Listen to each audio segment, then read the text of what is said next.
My name is Liz, and I work in the outreach department.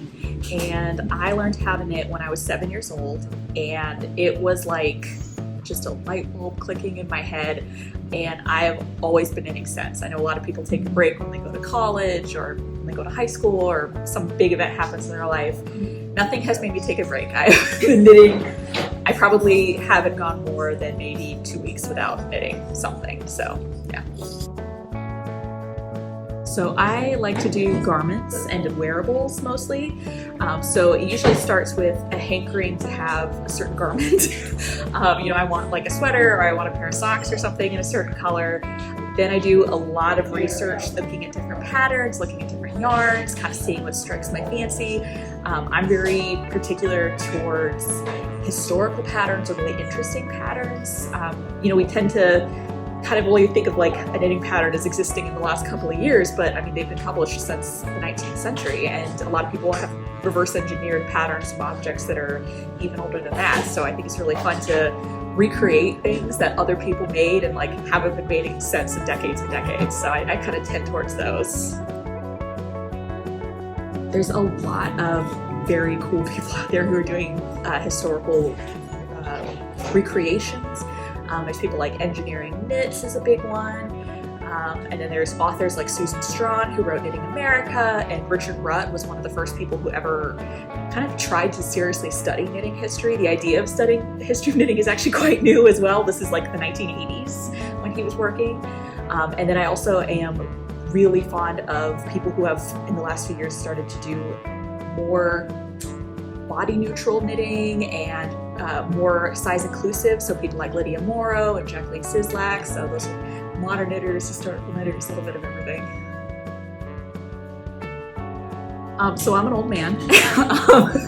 When I started knitting, there weren't really knitting patterns on the internet. There were like a few websites that had them, and it was really hard to find because we also didn't have search engines. And I'm an old man. So back in my day, when we had to walk uphill both ways, you could also go to the library to find knitting patterns. And so I learned how to knit from library books, and I used to just go and check books off the shelf. And then when doing historical stuff, it's not likely you're gonna stumble across a knitting pattern book from the 1920s. So I really rely on digital libraries like the Internet Archive, and the University of Southampton has a really good collection of scans of knitting patterns. They have the historian Richard Rutt's collection there, what he used to write about the history of knitting from. So yeah, digital and virtual, and even now, whenever I'm like looking at the new nonfiction shelf, I always check to see what knitting books are there too, and just give them a look further.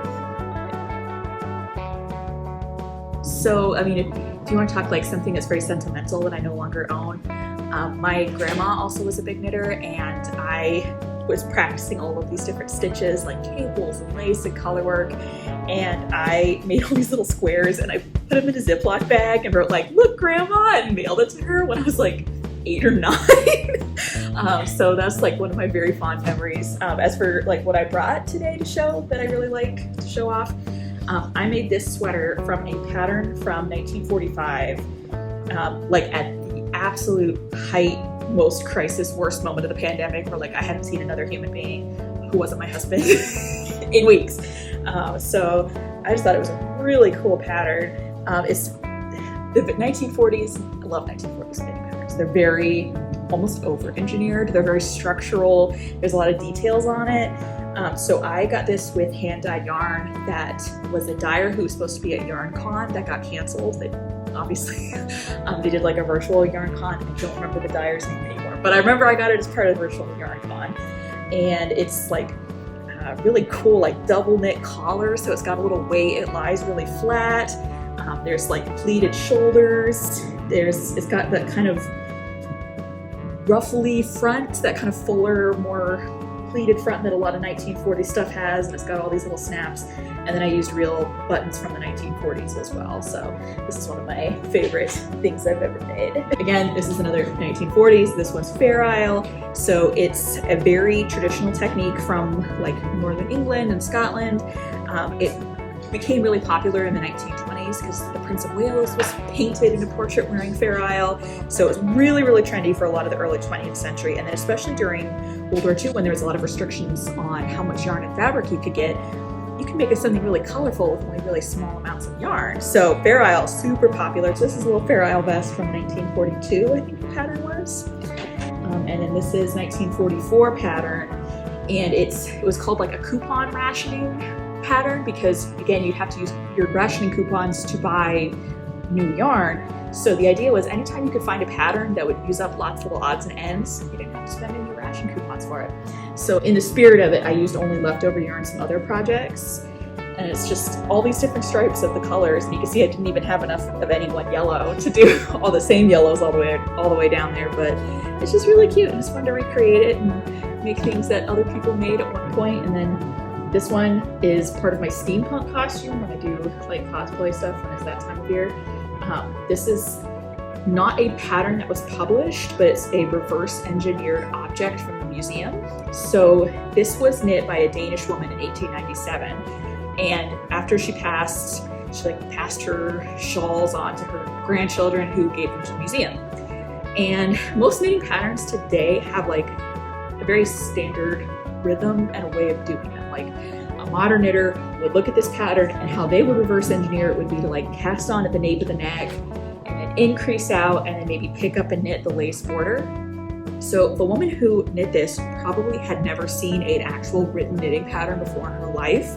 So what she was going off of was instinct and what felt right to her. So the actual pattern, you knit just this lace border really long, and then you do this like turning point when it's like at the halfway mark, and then you knit the other lace border. And then you pick up about 500 stitches off of that lace border and knit the center part. And then you pick up and knit the little sawtooth up there on the top. So that is not at all how a modern knitter would do it, but we also have had the benefit of many generations of people's best ideas telling us the right way to do things. She had like a really cool shawl like this, and it's a tie shawl, and so you wear it like this, tied around the back. Yeah, that's hands free.